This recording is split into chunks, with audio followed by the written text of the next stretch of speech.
Hello students, let's continue with KSET 2020 paper. Now question number 6. If A and B are two events such that P of A is equal to 1 upon 3, P of B is equal to 1 upon 2 and P of A intersection B is equal to 1 upon 6, then what is P of A upon B bar? So we know P of A upon B bar is equal to 1 minus P of A upon B by using simple direct formulas, and we also know P of A upon B is equal to P of A intersection B upon P of B. So let's use the same formula here.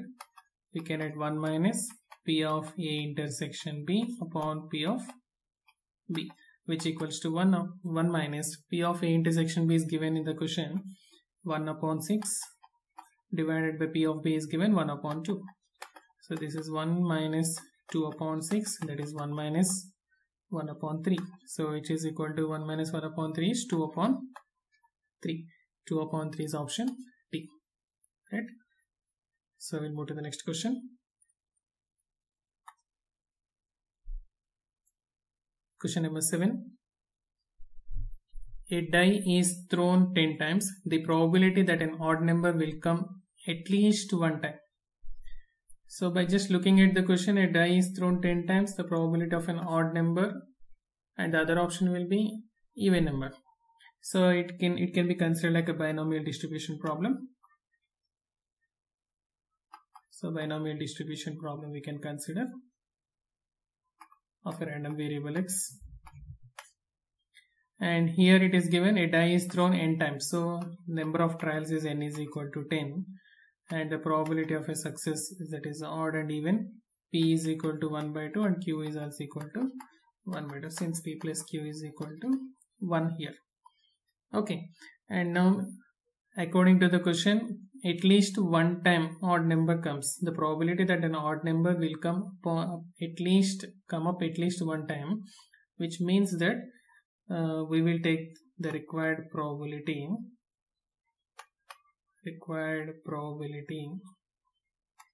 can happens 1 minus the probability where odd number will not come at all, that is x is equal to 0. So when odd number will not come means this is only one possibility. From the whole part, if I can remove this at least one time, so that is 1 minus P of x is equal to 0. So we can use the binomial theorem concept. 10c is 0. So 1 upon 2 whole to the power of 10 minus 0 into 1 upon 2 whole to the power of 0. So we can add 1 minus 10c 0 is 1 is 1 upon 2 power 10 into this is 1. So 2 power 10 minus 1 divided by 2 power 10. So this is 1024 minus 1, that is 1023 upon 1024. This is the answer. So here we have the first option. Okay. So we'll move to the next 8th one. The probability of solving a problem by 3 persons A, B and C independently is given. He used the word independently. 1 upon 2, 1 upon 4 and 1 upon 3 respectively. Then the probability of the problem is solved by any two of them. So according to the question, it's given P of A is equal to 1 upon 2, P of B is equal to 1 upon 4, P of C is equal to 1 upon 3. Then the probability of the problem is solved by any two of them, which means that suppose A is solved, B is solved, C is not solved. So this is one case. Cases 1. So in this case, what is the probability? Since they are independent, the probability of such case can be written P of A into P of B into P of C dash. So what is P of A is given 1 by 2. So let me write here P of A dash can be taken 1 upon 2. P of B dash can be taken 3 upon 4. P of C dash can be taken 1 upon 3 complement is 2 upon 3. So P upon A is 1 by 2. P upon B, P of B is 1 upon 4. P of C complement can be taken 2 of 3. So this is 1 upon 12. Similarly, the second case can be taken. A is done, C done, B is not done. It's B not solved. So we can take the probability of this case, P of A, B dash C. So P of A into P of B complement into P of C. So here we can consider P of A is 1 upon 2. P of B complement can be taken 3 upon 4. And P of C can be taken here 1 upon 3. So we'll be getting 1 upon 8. And third one, we can consider B and C both done and A not solved. This is also one case possibility. So we have P of A dash B C can be taken P of A dash into P of B into P of C. So P of A dash can be written, P of A dash is 1 by 2. P of B is 1 upon 4 and P of C is 1 upon 3. So it is 1 upon 24. Now according to the question, the probability of the problem is solved by any two of them means there is the cases like or, either this case or this case. So the probability required probability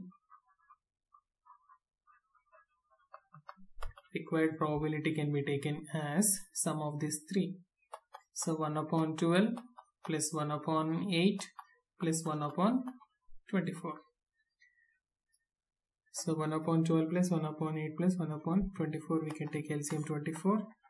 12 2 times and 8 3 times and 24 1 times. 6 upon 24 is 1 upon 4. So 1 upon 4 we had option A. Right? So we'll move to the next question.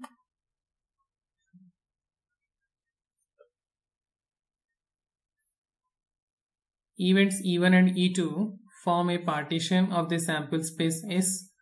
A is an any event such that P of E1 is equal to P of E2 is equal to 1 upon 2 and P of E2 upon A, P1 E2 when event A done is 1 upon 2 and P of A for E2 is given 2 upon 3. Then what is P of E1 by A?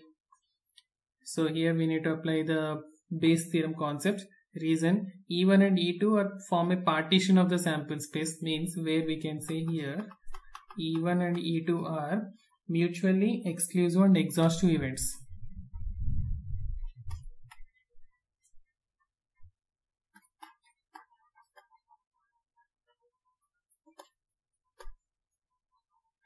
E1 and E2 are the mutually exclusive and exhaustive events, and A is any event.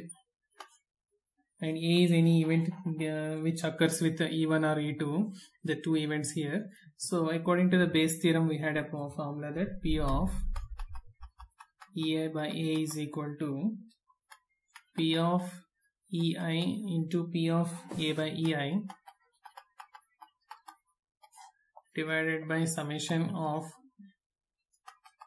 I is equal to 1 to n P of EI into P of A upon EI. So where I is equal to event when consider n events consider, but here only 2 events are considered, and the question is asked about P of E1 upon A. So before finding P of E1 upon A, so let's first find P of E2 upon A by using this. P of E2 upon A is given to you. So let's substitute the things. So P of E2 upon A can be taken P of E1 P of E2 into P of A by E2 divided by, so here the summation we can write, so P of E1 into P of A by E1 plus P of E2 into P of A by E2. So P of E2 is given 1 upon 2 into P of A by E2. P of A by E2 is given 2 upon 3. They divided by,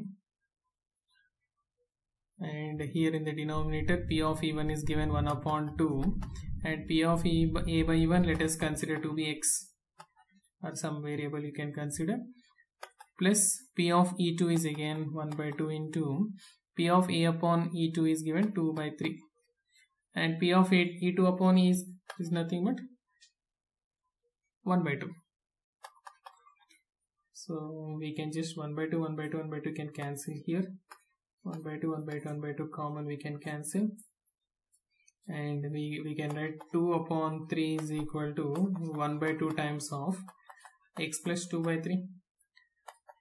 Or we can write 4 by 3 is equal to x plus 2 by 3. Or we can just write x is equal to,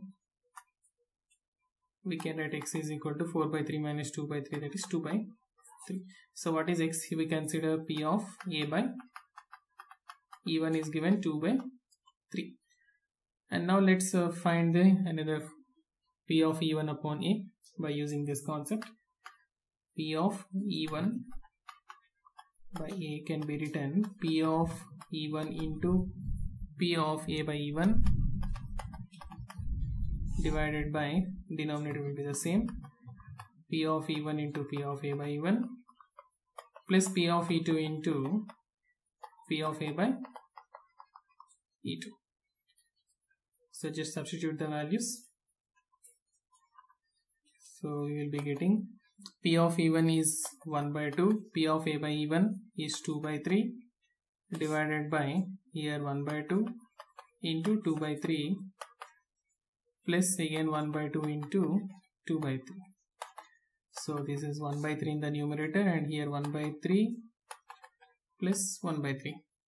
So this is 2 times 1 by 3, so 1 by 2 will get answer. So 1 by 2, which option we had? So we are having option D. So D is the right answer. Okay. So we'll move to the next question. Question number 10. Sine square 51 plus sine square 39 degrees value. It's a very simple problem.